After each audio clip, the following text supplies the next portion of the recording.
ಕಂದಾಯ ಇಲಾಖೆಯಲ್ಲಿ ಏನು ನಡೀತಾ ಇದೆಯೋ ಗೊತ್ತೇ ಆಗಲ್ಲ. ಎಷ್ಟೇ ಕೃಷ್ಣ ಬೈರೇಗೌಡರು ಸಭೆ ಮೇಲೆ ಸಭೆಯನ್ನು ಮಾಡಿದ್ರು ಕೂಡ ರೂಟಿಗೆ ಬರೋ ನಿಟ್ಟಿನಲ್ಲಿ ಅಧಿಕಾರಿಗಳು ಮಾತ್ರ ಕೆಲಸ ಮಾಡ್ತಾ ಇಲ್ಲ. ಈಗ ನೋಡಿ, ಸತ್ತಿರೋರನ್ನ ಬದುಕಿಸ್ತಾರೆ, ಬದುಕಿರೋರನ್ನ ಸಾಯಿಸ್ತಾರೆ, ನಕಲಿ ದಾಖಲೆಗಳನ್ನು ಸೃಷ್ಟಿ ಮಾಡಿ ಮನೆಯ ದಾಖಲಾತಿಗಳನ್ನು, ಸೈಟ್ಗಳ ದಾಖಲಾತಿಗಳನ್ನು ಯಥೇಚ್ಛವಾಗಿ ಕೊಡೋ ಕೆಲಸ ಆಗ್ತಾ ಇದೆ. ಇಂಥದ್ದೇ ದಾಖಲೆ ಕೊಟ್ಟು ಗನ್ ಲೈಸೆನ್ಸ್ ತೆಗೆದುಕೊಳ್ಳೋ ನಿಟ್ಟಿನಲ್ಲೂ ಸಹಾಯವನ್ನು ಅಧಿಕಾರಿಗಳೇ ಮಾಡ್ತಾರೆ. ದುಡ್ಡಿದ್ರೆ ದುನಿಯಾ ಅನ್ನೋದಕ್ಕೆ ಇವರೆಲ್ಲ ಬೆಸ್ಟ್ ಎಕ್ಸಾಂಪಲ್ ಆಗಿದ್ದಾರೆ. ಬನ್ನಿ, ಡೀಟೇಲ್ಸ್ ಇದೆ ಮಹಾನುಭಾವರ ಬಗ್ಗೆ ನಾವು ತಿಳ್ಕೊಳ್ಳೋಣ.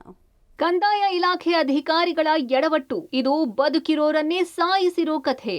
ಜಮ್ಮಾ ಆಸ್ತಿಯಲ್ಲಿ ಹಕ್ಕು ಇಲ್ಲದ ವ್ಯಕ್ತಿಗಳ ಹೆಸರು. ಕಂದಾಯ ಇಲಾಖೆ ಕರ್ತವ್ಯ ಲೋಪಕ್ಕೆ ವ್ಯಕ್ತಿಗೆ ಮೋಸ. ಕೊಡಗಿನ ಕಂದಾಯದ ವಿಚಾರ ರಾಜ್ಯದ ಇತರ ಜಿಲ್ಲೆಗಳಿಗೆ ಹೋಲಿಸಿದ್ರೆ ಸ್ವಲ್ಪ ಡಿಫರೆಂಟ್. ಅದನ್ನೇ ಬಂಡವಾಳ ಮಾಡಿಕೊಂಡು ಅಕ್ರಮಗಳು ನಡೆಯೋದು ಕೂಡ ಕಾಮನ್ ಆಗ್ಬಿಟ್ಟಿದೆ. ಅಂಥದ್ದೇ ಪ್ರಸಂಗ ಕೊಡಗಿನ ಭಾಗಮಂಡಲದ ತಾವೂರು ಗ್ರಾಮದಲ್ಲಿ ನಡೆದಿದೆ. ಇತ್ತೀಚೆಗೆ ತಾವೂರು ಗ್ರಾಮದ ಆಮೆ ಬಾಲಕೃಷ್ಣ ಅನ್ನೋರ ಮನೆಗೆ ಪೊಲೀಸರು ಹೋಗಿದ್ರು. ನೀವು ತಗೊಂಡಿರೋ ಗನ್ ಲೈಸೆನ್ಸ್ ರಿನ್ಯೂವಲ್ ಮಾಡಿಲ್ಲ ಅಂದಿದ್ರು. ಆದ್ರೆ ಇದು ಬಾಲಕೃಷ್ಣಗೆ ಶಾಕ್ ನೀಡಿತ್ತು. ಯಾಕಂದ್ರೆ ಅಸಲಿಗೆ ಬಾಲಕೃಷ್ಣ ಗನ್ ತೆಗೆದುಕೊಂಡೇ ಇರಲಿಲ್ಲ. ಇದರ ಹಿಂದೆ ಬಿದ್ದ ಬಾಲಕೃಷ್ಣಗೆ ಗೊತ್ತಾಗಿದ್ದು ತಾನು ಬದುಕೇ ಇಲ್ಲ ಅಂತ. ಆಶ್ಚರ್ಯ ಆದ್ರೂ ಇದು ಸತ್ಯ. ಕುಟುಂಬದ ಜಮ್ಮಾ ಆಸ್ತಿಯ ಪಹಣಿಯಲ್ಲಿ ಬಾಲಕೃಷ್ಣರ ಆಸ್ತಿ ಖಾತೆ ಪೌತಿ ಆಗೋಗಿತ್ತು. ಬಾಲಕೃಷ್ಣ ಮೃತರಾದ ಹಿನ್ನೆಲೆ ಅವರ ಜಾಗಕ್ಕೆ ಅವರ ಮಕ್ಕಳು ಅಂತ ಬೇರೆ 5 ಮಂದಿಯ ಹೆಸರು ಸೇರಿಕೊಂಡಿತ್ತು. ಈ ಗೋಲ್ಮಾಲ್ನಿಂದಲೇ ಬೇರೆಯವರಿಗೆ ಗನ್ ಕೂಡ ನೀಡಲಾಗಿತ್ತಂತೆ. ಆಮೆ ಬಾಲಕೃಷ್ಣನ ಹೆಸರಲ್ಲಿ ಜಮ್ಮಾ ಸರ್ವೆ ನಂಬರ್ ಅಲ್ಲಿ ಎಂಟ್ರಿ ಇತ್ತು. ಕೋವಿಯಲ್ಲಿ ಏನಾದರೂ ಒಂದು ವೇಳೆ ಹೆಚ್ಚು ಕಡಿಮೆ ಆದರೆ ಇವತ್ತು ನನ್ನನ್ನು ಪೇಪರು ಪೆನ್ನಲ್ಲಿ ಕೊಲೆ ಮಾಡಿದರೆ ವಿನಾ ನಾನು ಜೀವಂತ ಇದ್ದೀನಿ. ಆತ ಈಗಾಗಲೇ ಸತ್ತಿದ್ದಾನೆ.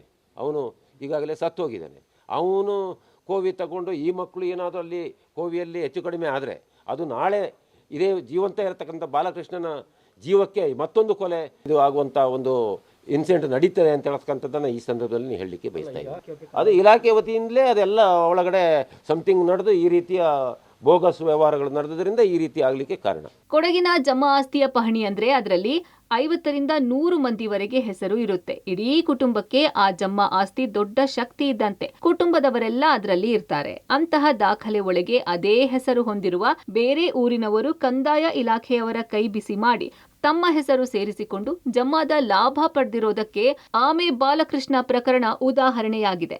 ಜಮ್ಮಾ ಆಸ್ತಿಯಲ್ಲಿ ಹಕ್ಕು ಇಲ್ಲದ ವ್ಯಕ್ತಿಯೊಬ್ಬರ ಮಕ್ಕಳು ತಮ್ಮ ತಂದೆಯ ಹೆಸರು ಬಾಲಕೃಷ್ಣ ಇದೆ ಅಂತ ಹೇಳಿ ಆ ಜಾಗಕ್ಕೆ ತಮ್ಮ ಹೆಸರು ಸೇರಿಸಿಕೊಂಡಿದ್ದಾರೆ. ಇದರಲ್ಲಿ ಕಂದಾಯ ಇಲಾಖೆಯ ಕರ್ತವ್ಯ ಲೋಪ ಎದ್ದು ಕಾಣ್ತಿದ್ದು, ಮೋಸ ಹೋಗಿರುವ ಆಮೆ ಬಾಲಕೃಷ್ಣ ಎಂಬುವವರು ಹೋರಾಟಕ್ಕೆ ಮುಂದಾಗಿದ್ದಾರೆ.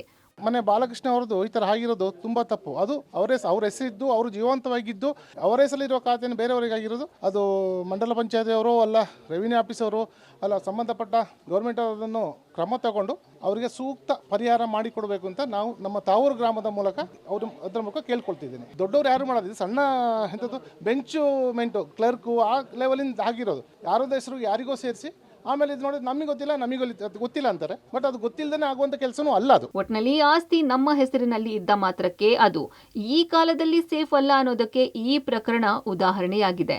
Mallikarjun, public TV, Madikeri.